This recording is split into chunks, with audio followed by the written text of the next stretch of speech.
साथियों, जैसा कि आप सभी को विदित ही है कि आज तारीख 15 अगस्त 2021 आज़ादी के 75वें स्वतंत्रता दिवस पर हम सभी उन वीर शहीदों को याद कर रहे हैं जिन्होंने आज़ादी दिलाने में अपना बहुमूल्य बलिदान दिया है।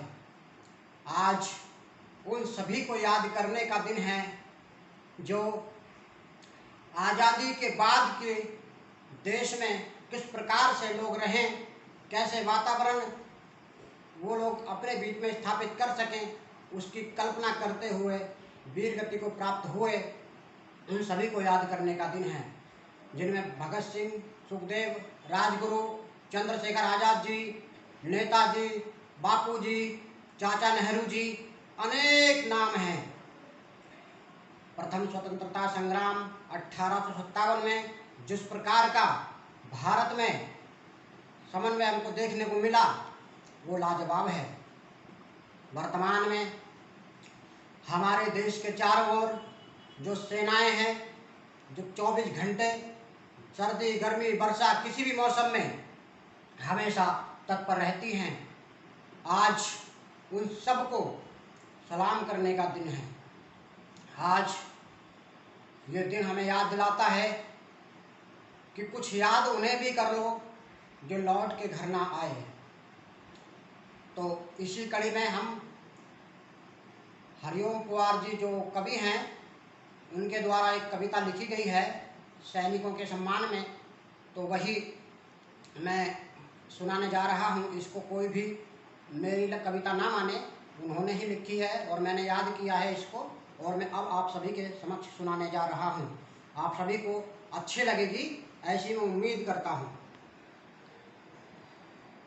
मैं केशव का पांचजन्य भी गहन मौन में खोया हूँ, उन बेटों की यार कहानी कहते कहते रोया हूँ। जिस माते की कुमकुम बिंदी वापस लौट नहीं पाई, चुपकी झुमके पायल ले गई कुर्बानी की यमराई। कुछ बहनों की राखी जल गई है बर्फीली घाटी में, वेदी के गठबंधन मिल गए हैं करगिल की माटी में। पर्वतों पर कितने सिंदूरी सपने दफन हुए होंगे, 20 बसंतों के जज्बाती बेटे दफन हुए होंगे। टूटी चूड़ी धुला महावर रूठा कंगन हाथों का, कोई मोल नहीं दे सकता बासंती जज्बातों का, कोई मोल नहीं दे सकता बासंती जज्बातों का। जो पहले पहले चुंबन के बाग लांग कर चला गया, नई दुल्हन की सेज छोड़कर युद्ध काम पर चला गया। उनको भी मीठी नींदों की करवट याद रही होगी, खुशबू में डूबी यादों की सलवट याद रही होगी। इन आंखों की दो बूंदों से सातों सागर हारे हैं, जब मेहंदी वाले हाथों ने मंगलसूत्र उतारे हैं, जब मेहंदी वाले हाथों ने मंगलसूत्र उतारे हैं। गीली मेहंदी रोई होगी चुपके घर के कोने में, ताजा काजल छूटा होगा चुपके चुपके रोने में। जब बेटे की अर्थी आई होगी तूने आंगन में, शायद दूध उतर आया हो बूढ़ी माँ के दामन में, शायद दूध उतर आया हो बूढ़ी माँ के दामन में। वो विधवा पूरी दुनिया का बोझा सर ले सकती है, जो अपने पति की अर्थी को भी कंधा दे सकती है। ऐसी हर देवी के चरणों में हम शीश झुकाते हैं, इसीलिए हम कविता को हथियार बना कर गाते हैं, इसीलिए हम कविता को हथियार बना कर गाते हैं। जिन बेटों ने पर्वत काटे हैं अपने नाखूनों से, जिन बेटों ने पर्वत काटे हैं अपने नाखूनों से, उनकी कोई मांग नहीं है दिल्ली के कानूनों से। सैनिक सीमा रेखा पर कुर्बान हो जाता है, उस कुर्बानी के दीपक से सूरज भी शर्माता है। गर्म दहानों पर जो सीने तोपों के अड़ जाते हैं, उनकी गाथा लिखने को अंबर छोटे पड़ जाते हैं। उनके लिए हिमालय कंधा देने को झुक जाता है, कुछ पल के लिए सागर की लहरों का गर्जन भी रुक जाता है। उस सैनिक के सबका दर्शन तीरथ जैसा होता है, चित्र शहीदों का मंदिर की मूरत जैसा होता है, चित्र शहीदों का मंदिर की मूरत जैसा होता है।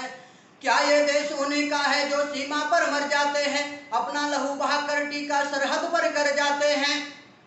जो भी कौम वतन की खातिर लड़ने को तैयार नहीं, उसकी संतति को आजादी जीने का अधिकार नहीं, उसकी संतति को आजादी जीने का अधिकार नहीं। जो सैनिक सीमा रेखा पर मर जाते हैं, अपना लहू बहाकर टीका सरहद पर कर जाते हैं। कोई युद्ध वतन की खातिर सबको लड़ना पड़ता है, संकट की घड़ियों में सबको सैनिक बनना पड़ता है। संतति को आजादी जीने का अधिकार नहीं, उसकी संतति को आजादी जीने का अधिकार नहीं। सैनिक अपने प्राण गवा कर देश बड़ा कर जाते हैं, बलिदानों की बुनियादों पर राष्ट्र खड़ा कर जाते हैं। जिनको माँ के बलिदानी बेटों से प्यार नहीं होगा, उन्हें तिरंगे को लहराने का अधिकार नहीं होगा, उन्हें तिरंगे को लहराने का अधिकार नहीं होगा। जय हिंद, जय भारत।